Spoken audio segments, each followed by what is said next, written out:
தேனி மாவட்டம் குரங்கணி வனப்பகுதியில் இறைச்சிக்காக வனவிலங்குகளை வேட்டையாடி விற்று வந்த இருவரை வனத்துறையினர் பலகட்ட போராட்டத்திற்கு பின் ஆதாரங்களுடன் கைது செய்தனர். ஒற்றைக்குழல் நாட்டு துப்பாக்கியை பயன்படுத்தி முயல், காட்டுமான் உள்ளிட்டவற்றை வேட்டையாடி ருசித்து வந்தவர்களுக்கு ஜெயிலில் கழிவிருந்து வைக்கப்பட்டதன் பின்னணி என்ன?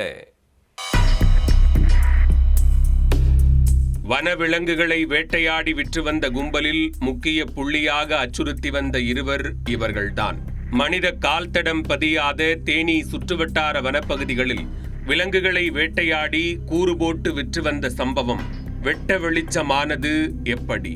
தேனி மாவட்டம் போடிநாயக்கனூர் அருகே உள்ள குரங்கணி வனப்பகுதியில் குளுகுளு கிளைமேட்டில் குஷியாக வாழும் முயல், காட்டுமான் உள்ளிட்ட அரிய வகை விலங்குகள் பல வாழ்கின்றன. அவ்விலங்குகளை பலர் சட்டவிரோதமாக இறைச்சிக்காக வேட்டையாடி ருசி கண்டுவிட்டனர். இதனால் அடிக்கடி இரவு நேரங்களில் காட்டுக்குள் இறங்கி வனவிலங்குகளை வேட்டையாடி கூறு போட்டு விற்று வருகின்றனர்.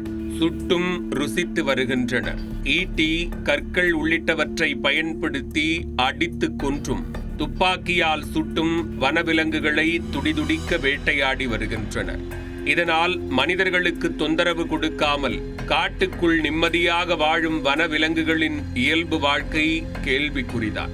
இந்நிலையில் குரங்கணி வனப்பகுதியில் வனவிலங்குகளை தொடர்ந்து வேட்டையாடி இறைச்சிக்காக விற்று வருவதாக கரட்டுப்பட்டியைச் சேர்ந்த பொன்னுசாமி, சிவக்குமார் உள்ளிட்ட இருவர் குறித்து வனத்துறையினருக்கு தகவல் கிடைத்துள்ளது.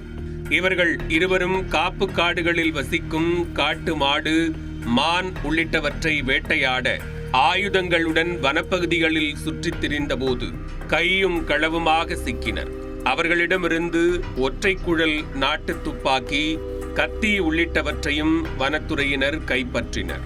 வனவிலங்குகளை வேட்டையாடியதற்காக வழக்கு பதிந்து இருவரையும் நீதிமன்றத்தில் ஆஜர்படுத்தி சிறையில் அடைத்தனர்.